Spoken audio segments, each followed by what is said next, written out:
Bienvenue sur notre chaîne YouTube. Cela s'est passé en Russie il y a plus de 10 ans. Quelque chose de terrible est arrivé dans la ville de Yaroslav. Un fait qui restera longtemps dans les esprits.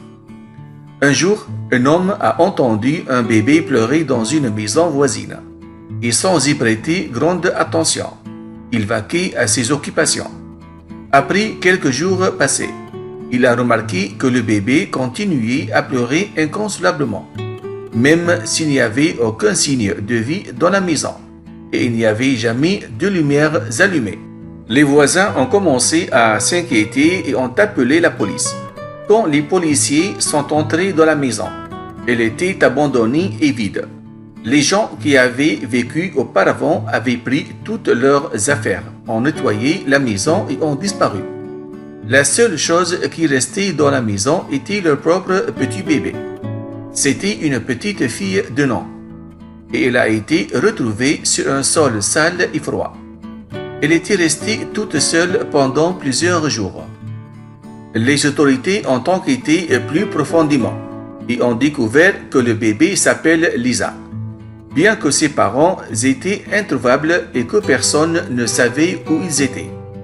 La petite Lisa a été emmenée chez un médecin et elle est restée à l'hôpital pendant plusieurs jours pour se rétablir de cette dure épreuve. Pendant qu'elle était à l'hôpital, il y avait une femme qui s'appelait Ina Nika.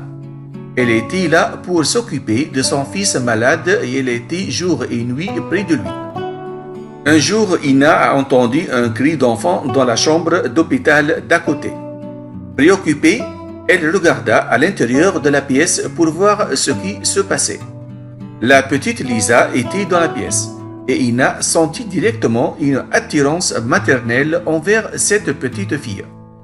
À partir de ce jour-là, Ina rendit visite à Lisa tous les jours et venait avec des vêtements, de la nourriture et des jouets.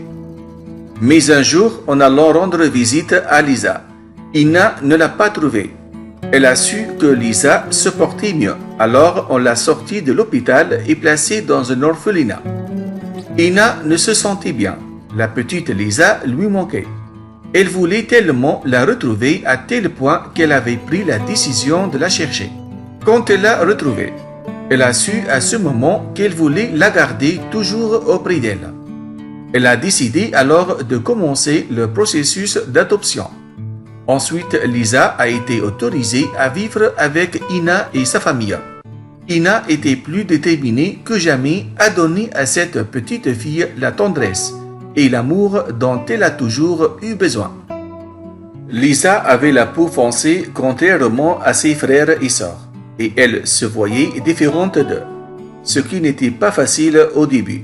Mais Ina lui a toujours dit de ne jamais écouter les paroles jalouses des autres. Au fur et à mesure que Lisa grandissait, Ina l'a inscrite dans une école de danse. Elle espérait qu'elle deviendrait plus épanouie et que cela lui permettrait de sortir de sa coquille. Lisa, maintenant adolescente, a remporté plusieurs concours de beauté, plusieurs émissions de talent et a travaillé pour la première fois en tant que mannequin. Un grand contraste entre la façon dont sa vie a commencé et là où elle est arrivée maintenant. Sa carrière de mannequin et son incroyable histoire ont fait d'elle une célébrité russe, à tel point que sa mère biologique a entendu parler d'elle et a voulu la contacter. Mais Lisa ne voulait aucun contact avec une mère qui l'a abandonnée étant bébé. Une très belle histoire qui montre que l'amour d'une mère, même adoptive, peut changer le cours de la vie d'un enfant. En effet, la vie de Lisa a basculé totalement grâce à Ina, une femme courageuse au grand cœur.